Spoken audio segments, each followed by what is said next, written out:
के भेजा था, उनकी जो प्रशासन से वार्ता हुई है, हमारे सीनियर मोस्ट वकील साहब रूप सिंह जी पूरी बात रखेंगे। ना ना ना वो बोलेंगे हाँ, और बात रखने के दौरान एक जो ये नई प्रवृत्ति आई है आजकल समाज में, देखो मेरे को तो उस बात पे पूरा गुस्सा है। मतलब आप बिना कोई सोचे समझे 2 मिनट में किसी को बात करने भेजे ना, फिर कह देते हो कि ये तो बिक गए, फलाना हो गए, इनकी बात हमें मंजूर नहीं, तो भेजा मत करो भैया, आप ही चले जाओ, ज्यादा होशियार हो गए। कोई बात कोई मूवमेंट जो है सबको उतनी उतनी चिंता है। आप धूप में खड़े हो, जो आपके लिए बात करने जा रहे हैं वो भी उतने को उतने चिंतित है कि भी बात से कुछ निकल के आ जाना चाहिए। जब इस तरह से करोगे, और बिना सिपाही की जो फौज है वो हमेशा कटती है, तो छोटे बड़े की कोई मान मर्यादा ये भी रखनी चाहिए। आपसे ज्यादा चिंतित लोग अंदर गए हैं, जिनको आपसे ज्यादा अनुभव है कि ऐसे मामलों में होता क्या है, प्रशासन से क्या बात करनी। तो मेरी मेहरबानी करके जिस समाज से हम आए हैं उसकी मर्यादा, संस्कार और जिनको हमने आगे भेजा है वो क्या बात करके आए हैं, प्रॉपर बहुत सकारात्मक ढंग से जो हम चाहते थे आपकी भावना के अनुरूप सारी बात हुई है। तो मैं वकील साहब से अर्ज करूंगा कि पूरी विगत जो है हमारी जो मुख्य बिंदु थे उन बिंदुओं पर क्या क्या बात बढ़ी वो फरमाएं। आदरणीय रूप सिंह जी चौटे।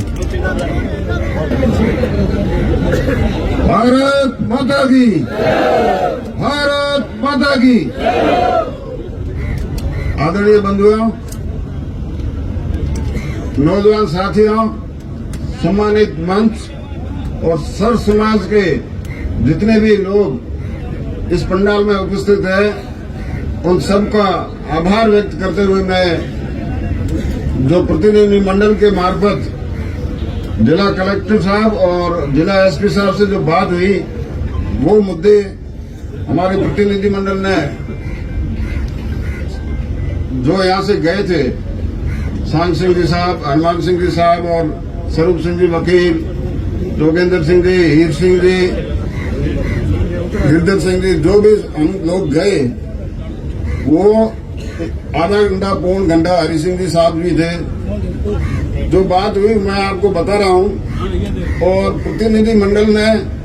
बड़े एसपी साहब से और कलेक्टर साहब से अपनी बात पुरजोर से रखी, और उन अधिकारियों को भी माननी पड़ी कि ये जो कुछ हो रहा है वो कुछ अधिक हुआ है। इस बारे में सबसे पहले तो ये मैं कह दूं कि 302 जैसे केस में किसी भी गलत के नाम पर या किसी को निर्दोष को किसी तरह का उसमें मुलजिम नहीं बनाया जाएगा, ऐसा आश्वासन दिया। दूसरा, मैं साथियों आपसे निवेदन करूं कि श्री नीम सिंह जी के बारे में बात आई और एसपी साहब ने भी कहा, और उनके एडिशनल एसपी और दूसरे अधिकारी कलेक्टर साहब और एडीएम साहब सबने ही कहा कि ये अच्छा और पुलिस के प्रति समर्पित व्यक्ति है,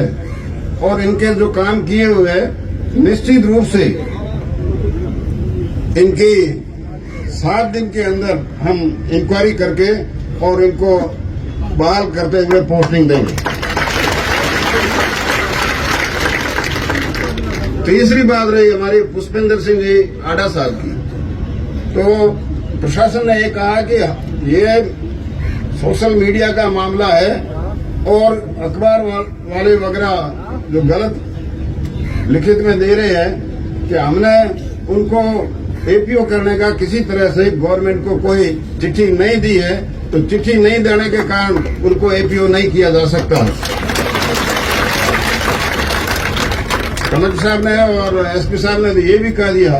कि अपना वार्ता तो आपसे कर रहे हैं, मगर आधे घंटे बाद मेरा या एसपी के सस्पेंशन का भी कागज आ सकता है।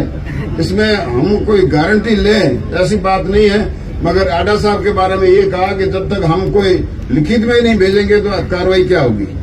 इसलिए वो एपीओ का मामला भी बिल्कुल ठंडे बस्तर है। अब एक चीज बहुत अच्छी आई है और एसपी साहब ने भी कहा और कलेक्टर साहब ने भी कहा,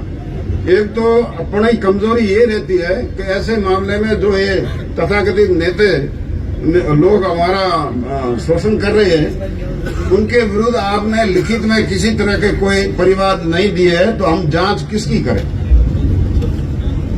अब आपसे निवेदन है, कई लोग अभी अपनी पीड़ा बता रहे थे, तो कोई न कोई सबूत लेकर हमको अपनी बात परिवाद के रूप में ठोस रूप से पेश करनी चाहिए। ऐसा हमारा प्रतिनिधि मंडल का भी निर्णय है, ताकि अगर आपको किसी तरह से नाजायज कोई परेशान करे तो उनके विरुद्ध भी कार्रवाई की जा सकती है। और सबसे बड़ी बात निकल के ये आई कि जिस लोगों ने झूठे प्रकरण दर्ज कराए और जिस प्रकार झूठे मुकदमाओं के बाद में एफआईआर लग गई है, तो उन एफआईआर लगे हुए मुकदमाओं की पूरी हम इंक्वायरी करके और उनके खिलाफ जिन्होंने झूठे दिए, चाहे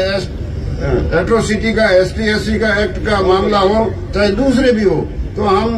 उस झूठे मामला में 182 की कार्रवाई करके उनको दंडित कराएंगे। अब प्रतिनिधि मंडल में जिन लोगों ने भी भाग लिया, उन सब ने भी अपने समाज, सर्व समाज, यहाँ तक कि ये भी कह दिया गया कि इस तरह से वो रुपयों के लालच में जो कार्रवाइयां हो रही है या प्रशासन दबाव में आ रहा है, तो उन्होंने कहा कि भविष्य में ऐसी कोई बात आपके सामने नहीं आएगी। और रही बात एक और, हॉस्पिटल के अंदर जो धरना प्रदर्शन कर रहे हैं, हॉस्पिटल सार्वजनिक स्थान है, अगर इन्होंने 4 दिन पहले भी कोई ऐसा गलत किया है तो उसकी एक तो एफआईआर देनी चाहिए। तो अब एसपी साहब ने कहा कि मैं कार्रवाई करूंगा, और भविष्य में भी अगर इस तरह से कोई हॉस्पिटल में जाकर करेगा तो उसके खिलाफ लिखित में आप दे देना, हम कार्रवाई करके उनको बंद करेंगे। ये सब प्रतिनिधि मंडल ने बात की है। अब मेरा ये निवेदन है आप सबसे, भाइयों, आप लोग बहुत दूर दराज से भी आए और जो आपने आज ताकत दिखाई है, ये पूरा मीडिया भी सुन रहा है, आज पूरी जनता भी देख रही है कि निश्चित रूप से इस प्रशासन को ये सोचने पर मजबूर होना पड़ा, अगर गलत किसी समाज के साथ किया गया तो निश्चित रूप से उनको परिणाम भुगतने के लिए वो तैयार रहना पड़ेगा। ऐसे में उन्होंने कहा कि किसी भी तरह का कोई किसी गलत आदमी, किसी को गलत आरोपों में, झूठे आरोपों में नहीं फंसाया जाएगा। यही बात प्रशासन को मांगनी पड़ी, वो सब